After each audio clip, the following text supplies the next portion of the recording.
نحمده ونصلی علی رسول الکریم اما بعد۔ صحیح البخاری کتاب الایمان باب نمبر 6 باب اطعام طعام من الاسلام حدیث نمبر 12۔ امام بخاری رحمہ اللہ ایمان کی تعریف جو محدثین کے نزدیک ہے اس کے اس بات کے لیے مختلف ابواب ان ابواب کے تحت احادیث رسول لا رہے ہیں۔ چھٹا باب اس سلسلے میں قائم کیا کہ باب اطعام طعام من الاسلام، باب ہے کہ کھانا کھلانا یہ بھی اسلام میں سے ہے، کھانا کھلانا یہ اسلام میں داخل ہے، اور کھانا کھلانا یہ ایک عمل ہے، صرف کوئی اقرار اور دل کی تصدیق ہی نہیں بلکہ یہ عملی کام ہے، تو اس کو اسلام میں سے کہا گیا ہے۔ اسلام اور ایمان ایک ہی چیز ہے، تو ثابت ہوا کہ عمل جو ہے یہ ایمان کے اندر داخل ہے۔ اور کھانا کھلانے کی کیفیت یہ بھی تمام کی ایک جیسی نہیں ہوتی، کوئی بہت اعلیٰ درجے میں بہت بڑھ کر ہوتا ہے اس سلسلے میں، کوئی متوسط ہوتا ہے، بہت کوئی ادنا بھی ہوتا ہے۔ تو جب کھانا کھلانا ایمان اور اسلام میں ہے تو جتنا اس کے اندر زیادہ بڑھ کر ہوگا اتنا ایمان اس کا قوی اور زیادہ ہوگا، جتنا کم ہے اتنا اس کا ایمان کم ہوگا۔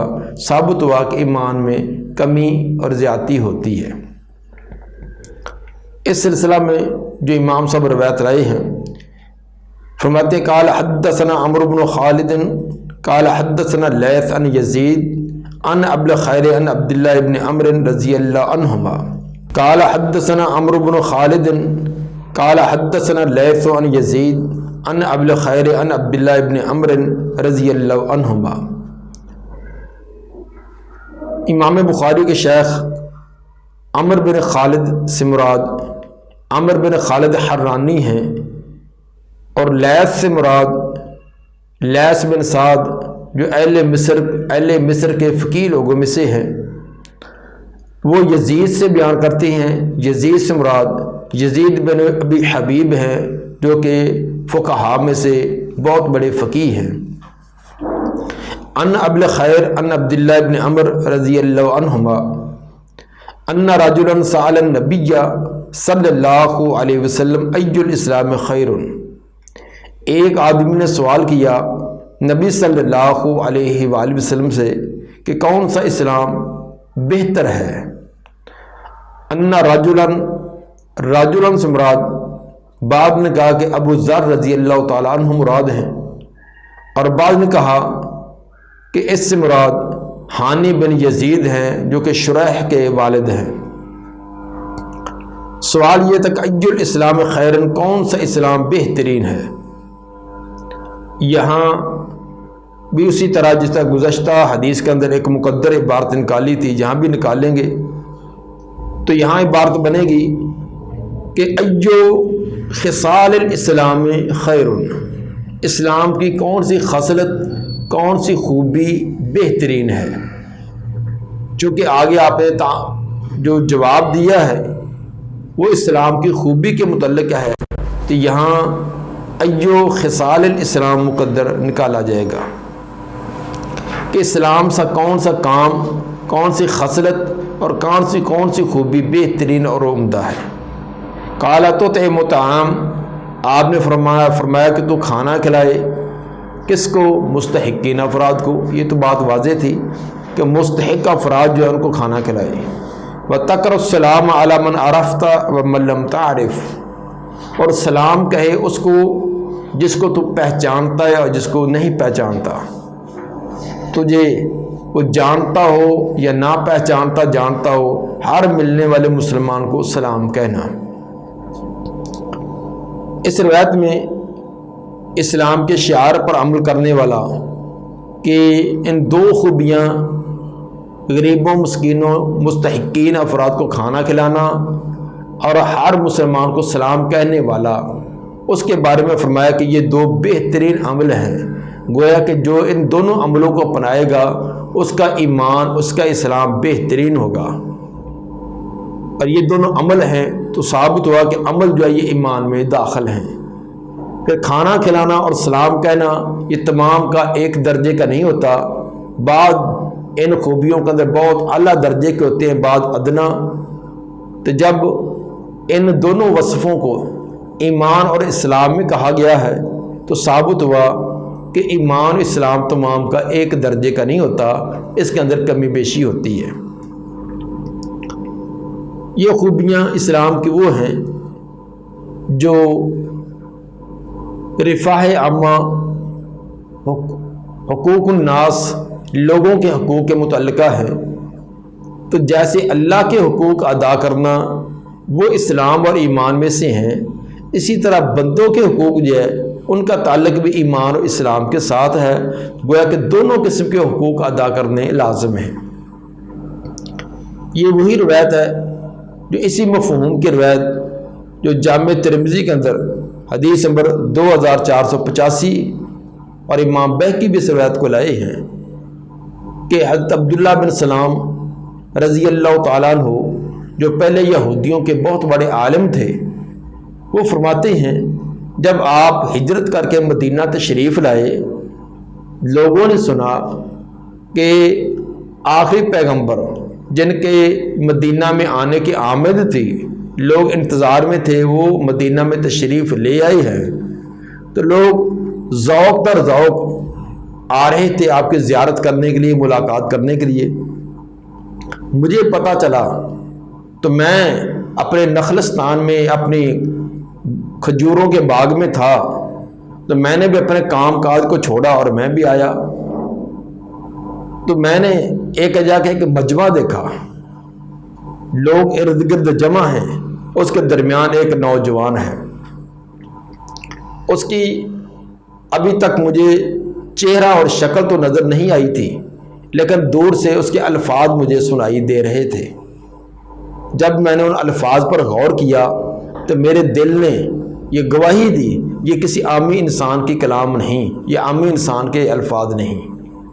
تو جب میں نے آگے مجمع میں آ کر جھانک کر دیکھا تو نبی صلی اللہ علیہ وآلہ وسلم کے چہرہ انور پر میری نظر پڑی، تو میرے دل نے اور میری زبان نے بیک وقت اس بات کا اقرار کیا کہ یہ چہرہ جھوٹا نہیں ہو سکتا، اس چہرے سے کبھی، اس منہ سے کبھی جھوٹ نہیں نکل سکتا۔ اور وہ کون سے الفاظ تھے جو سنتے ہی یہودیوں کے بہت بڑے عالم عبداللہ بن سلام فوراً وہ اسلام کے گرویدہ ہو گئے، نبی کے حلقہ میں داخل ہو گئے۔ وہ الفاظ یہ تھے کہ یا ایھا الناس، او لوگو میری توجہ سے بات سنو، افشوا السلام واطعموا الطعام وصلوا باللیل والناس نیام تدخلوا الجنۃ بالسلام۔ افشوا السلام، لوگوں تین کام تم کرو۔ افشوا السلام، سلام کو پھیلا دو۔ سلام کو پھیلانے سے مراد السلام علیکم کثرت سے کہنا۔ اس کے آگے آپ نے آداب بتلائے کہ چھوٹا جو ہے بڑے کو کہے، آتے جاتے ملاقات ہوگی تو چھوٹا بڑے کو کہے گا، تھوڑی مقدار میں جو وہ زیادہ مقدار میں کہیں گے، سواری والا پیدل چلنے والوں کو کہے، اور اسی طرح چلتے چلتے درمیان کا اندر کوئی رکاوٹ بھی آ گئی ہے تو آگے پھر ملاقات کی تو پھر بھی السلام علیکم کہیں۔ گھر میں جائیں، مسجد میں جائیں، گھر سے نکلیں، مسجد سے نکلیں، بازار کے اندر جس سے بھی ملاقات ہو جائے اس کو السلام علیکم کہیں۔ عبداللہ بن عمر رضی اللہ تعالیٰ عنہما عصر کے بعد بازار میں نکل جاتے اور ہر جس سے بھی ملاقات کو ہوتے السلام علیکم السلام علیکم کثرت سے کہتے۔ کسی نے پوچھا عبداللہ عصر کے بعد بازار میں چکر لگاتے ہو، نہ کچھ خریدتے ہو نہ بیچتے ہو، بازار میں کس لیے آتے ہو؟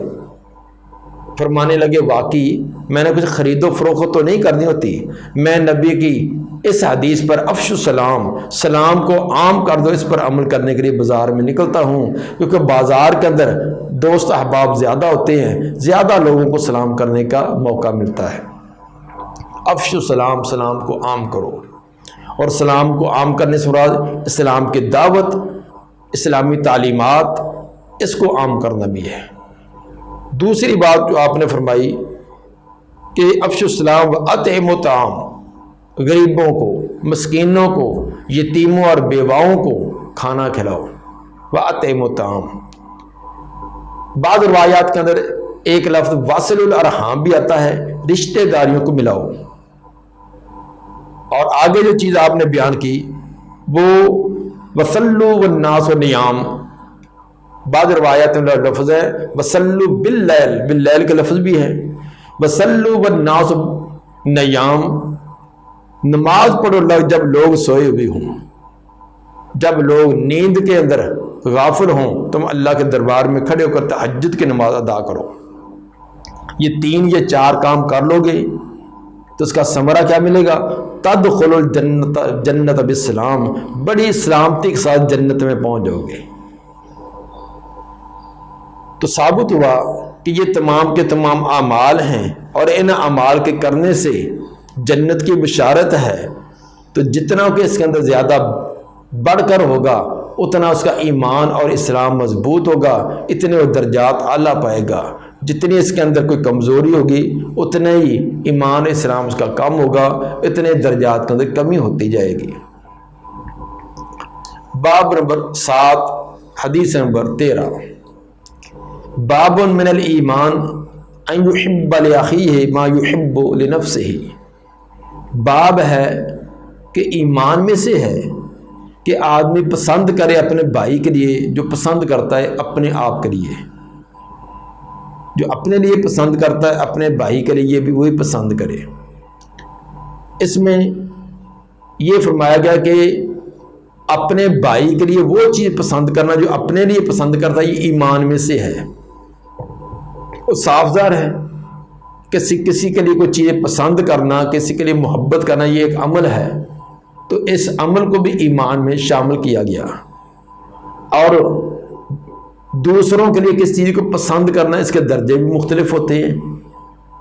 کوئی دوسروں کے لیے اپنی سب کچھ قربان کرنے کے لیے تیار ہو جاتا ہے، کوئی اپنی بڑی قیمتی چیزیں دوسروں غریبوں مسکینوں کو دینے کے لیے تیار ہو جاتا ہے، کوئی جو ہے وہ مشکل بچی کھچی چیز تھوڑی بہت چیز اسی پر اکتفا کر لیتا ہے۔ جتنا کہ اس کے اندر بڑھے گا اتنا ایمان زیادہ ہوگا، جتنا اس میں کم ہے اتنا ایمان کے اندر کمی ہوگی۔ تو دونوں چیزیں ثابت ہوئی کہ اعمال یہ ایمان کے اندر شامل ہیں اور ایمان کے اندر کمی بھی ہوتی ہے اور زیادتی بھی ہوتی ہے۔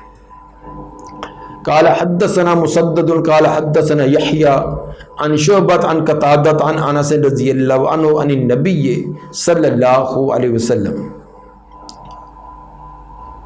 ان یحییٰ حدثنا یحییٰ مراد یحییٰ بن سعید قطان ہیں جو امام بخاری کے شیخ مسدد کے استاد ہیں۔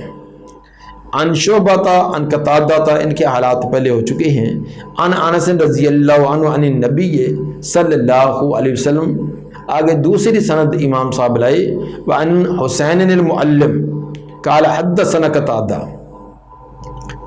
پیچھے قتادہ سے شعبہ بیان کرنے والے ہیں کیونکہ شعبہ پر تدلیس کا ان پر وہم ہے، اس لیے کہ دوسرے شیخ حسین معلم سے بھی لائے اور وہ حدثنا صیغہ تحدیث سے بیان کرتے ہیں، گویا کہ شعبہ کے اندر جو تدلیس کا وہم تھا اس کو بھی زائل اور رفع کر دیا۔ اور حضرت قتادہ اسی طرح حضرت انس رضی اللہ تعالیٰ عنہ سے بیان کرتے ہیں عن النبی صلی اللہ علیہ وسلم قال لا یؤمن احدکم حتی یحب لاخیہ ما یحب لنفسہ۔ آپ نے فرمایا نہیں ایماندار ہو سکتا تم میں سے کوئی ایک یہاں تک پسند کرے اپنے بھائی کے لیے ما یحب لنفسہ، وہ چیز جو اپنے لیے پسند کرتا ہے۔ جب تک وہ چیز جو اپنے لیے پسند کرتا ہے اپنے بھائی کے لیے پسند نہیں کرے گا تو ایماندار نہیں ہو سکتا، یا ایماندار نام اس مراد کامل ایماندار نہیں ہو سکتا۔ یہ نہیں کہ جو اس چیز پر عمل نہیں کرے گا وہ اسلام سے ویسے ہی خارج ہو جائے گا، یہ معنی نہیں ہے کہ کامل ایمان والا۔ تو ویسے تو کلمہ پڑھنے والے تمام کی تو مسلمان ہیں، وہ ایماندار ہیں، لیکن پھر اس کے اندر جو ان آگے حقوق العباد کا خیال رکھنے والے ان کی ضروریات کو پورا کرنے والے، جیسے جیسے اس وصف اور خوبی میں بڑھتے جائیں گے اسی طرح ایمان اور اسلام کے اندر بھی بڑھتے جائیں گے۔ تو ثابت ہوا کہ یہ ایک عمل ہے، عمل ایمان میں داخل ہے، اور اس عمل کے اندر کمی بیشی بھی ہوتی ہے، تو گویا کہ ایمان کے بھی درجہ بندی ہے، ایمان کے اندر بھی کمی بیشی ہوتی ہے۔ لا یؤمن احدکم حتی یحب لاخیہ ما یحب لنفسہ، کہ اس وقت تک ایماندار نہیں ہو سکتا جب تک کہ اپنے بھائی کے لیے وہ چیز پسند کرے جو اپنے لیے پسند کرتا ہے۔ اس سے عین وہ چیز مراد نہیں ہے بلکہ اس جیسی چیز مراد ہے۔ معنی یہ بنے گا کہ تم میں سے کوئی ایماندار نہیں ہو سکتا یہاں تک کہ پسند کرے اپنے بھائی کے لیے اس جیسی چیز جو اپنے لیے پسند کرتا ہے، ورنہ وہی چیز جو اپنے لیے پسند کرتا ہے وہ اپنے بھائی کے لیے پسند کرے، تو یہ تو نہیں ہو سکتا کہ ایک ہی چیز وہ دو آدمیوں کے ملک میں جائے۔ ایک چیز مجھے پسند ہے تو جب تک وہ میرے پاس ہے مجھے پسند ہے، جب بھائی کو دے دی تو میرے ملک سے نکل گئی۔ تو ایک ہی چیز پر بیک وقت دو کا ملک ثابت نہیں ہو سکتا۔ تو اس کا مطلب یہ بنے گا کہ جو چیز میں اپنے لیے پسند کرتا ہوں اسی جیسی اپنے بھائی کے لیے پسند کروں۔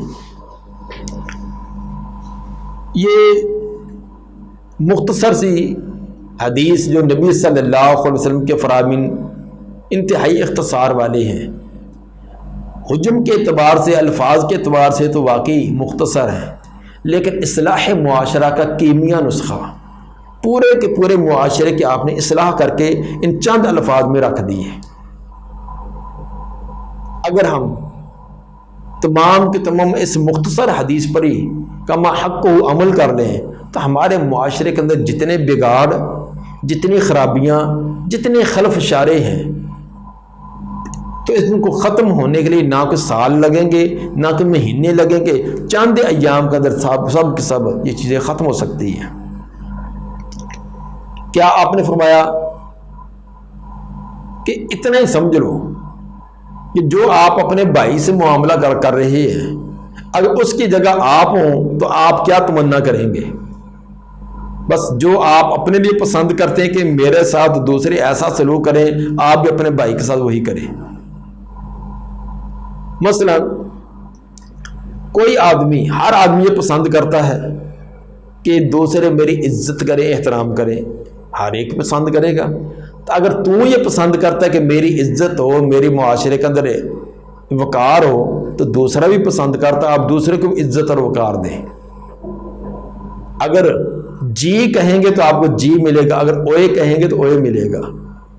یہ نہیں ہو سکتا آپ لوگوں کو اوئے ایسے کر کے بلائیں اور آپ کو کہ جی جی ہاں جی، یہ نہیں ہوگا۔ ہاں، جیسا آپ کریں گے ویسے آپ کو ملے گا۔ تو اگر آپ لوگوں سے اچھا سلوک کریں گے اس کے نتیجے میں آپ کو اچھا سلوک ملے گا۔ دوسروں کو عزت احترام سے بلائیں گے، عزت احترام کریں گے تو عزت احترام آپ کو بھی ملے گا۔ اسی طرح ہر ایک انسان چاہتا ہے کہ میری محنت کا صلہ مجھے پورا ملے، میری محنت کا مجھے صلہ ملے، میری محنت کی مجھے داد ملے۔ اگر تو یہ چاہتا ہے تو دوسرا بھی یہ چاہتا ہے، آپ اس کی محنت کا اس کا صلہ دیں، اس کی محنت کی اس کو داد دیں۔ اور یہ ہمارے معاشرے کے اندر انتہا درجے کا ظلم ہے۔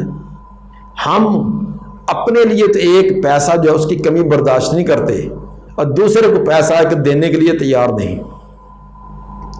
جتنے بھی طبقات دیکھ لیں، مالکوں کو دیکھ لیں، مالک یہ مزدور پر اور اس کے متحد کام کرنے والے ورکر پر یہ تو اعتراض کرے گا، تم 5 منٹ لیٹ آیا تو 10 منٹ لیٹ آیا، اس کی تنخواہ کی کٹوتی ہو جائے گی، یہ 10 منٹ لیٹ آیا ہے۔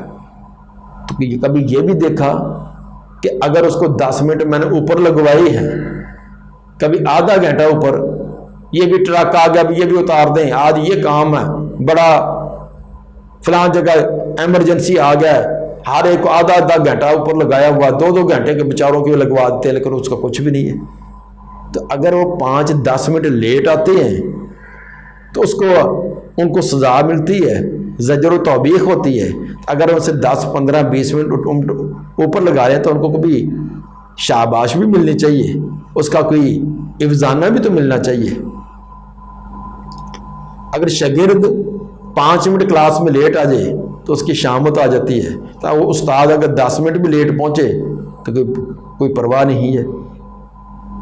شاگرد جو ہے ایک دن سبق یا نہ لکھ کر لایا ہو، یاد کر کے نہ آیا ہو، اس کے سے زجر و توبیخ ہوتی ہے، تو استاد نے خود مطالعہ کبھی نہ کیا ہو، بغیر مطالعے کے پڑھاتا رہے، یہ جی تطفیف نہیں ہے، یہ ہمارے ہم ہر ایک تو غلط کہنا ہمیں بڑا آتا ہے، میں غلط نہیں ہم کہتے، تو غلط یہ کہنا یہ بہت آسان ہے، میں غلط کہنا یہ بہت مشکل ہے۔ تو اس لیے اگر ہم یہ سیکھ لیں کہ جو ہم دوسرے سے معاملہ کرتے ہیں اگر اس کی جگہ میں ہوتا تو میرے ساتھ وہی کیا جاتا، کیا میں برداشت کرتا؟ اسی طرح ہر مسلمان یہ چاہتا ہے کہ میرے ساتھ کوئی حسد نہ کرے، تو اگر تو چاہتا کہ تیرے ساتھ حسد نہ کرے تو دوسروں کے ساتھ کیوں کرتا ہے؟ تو چاہتا کہ میرے ساتھ کوئی عداوت دشمنی نہ رکھے تو دوسروں کے ساتھ یہ عداوت اور دشمنی والے معاملات کیوں کرتا ہے؟ تو چاہتا ہے کہ مجھے لوگ اچھا مشورہ دیں، صحیح مشورہ دیں، معاملات میرے ساتھ انصاف کے ساتھ کریں، کوئی مجھ پر ظلم و زیادتی نہ کرے، تو دوسروں کے ساتھ کیوں کرتا ہے؟ تو چاہتا ہے کہ مجھے بازار میں 1 نمبر چیز ملے، ریٹ مناسب ہو، چیز 1 نمبر ملے، تو لوگوں کے ساتھ ایسا کیوں نہیں کرتا؟ تو قیمت دیتے وقت تو ایسا کیوں نہیں کرتا؟ چیز 1 نمبر لینی ہے تو قیمت 2 نمبر کی دینے کے لیے تیار ہو جاتا ہے۔ تو یہ ایک ہی حدیث کے اندر آپ نے کیسی معاشرے کی اصلاح فرمائی ہے۔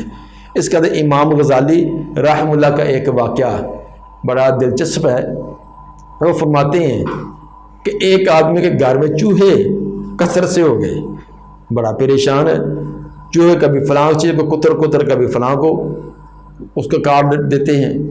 اس نے ایک اپنے کے ساتھی سے اظہار کیا کہ آج کل چوہے جو ہے انہوں نے بڑا ناک میں دم کر رکھا ہے۔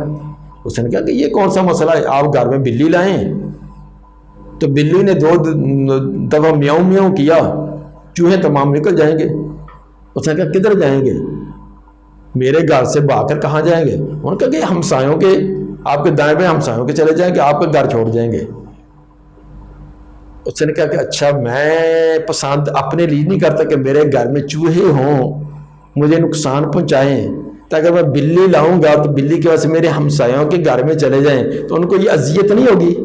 جیسے ان کی وجہ سے مجھے تکلیف ہے تو میرے ہمسایوں کو ہوگی، تو فائدہ کیا ہوا؟ اس لیے نہ، میں یہ سلسلہ نہیں کرتا کہ میں اپنے آپ کو اس مصیبت سے بچاؤں اور اپنے ہمسایوں کے اس مصیبت کے اندر مبتلا کر دوں۔ یہ فتح الملحم جلد 1 صفحہ 647 پر، اور اسی طرح کشف الباری جلد 2 صفحہ 9 کے حوالے سے انہوں نے یہ واقعہ بیان کیا ہے۔ تو بہرحال مطلب یہ ہے کہ دوسرے مسلمان کی خیر خواہی کرنا، دوسرے کے لیے پسند کرنا، اور یہی اصل میں معنی یہی ہے۔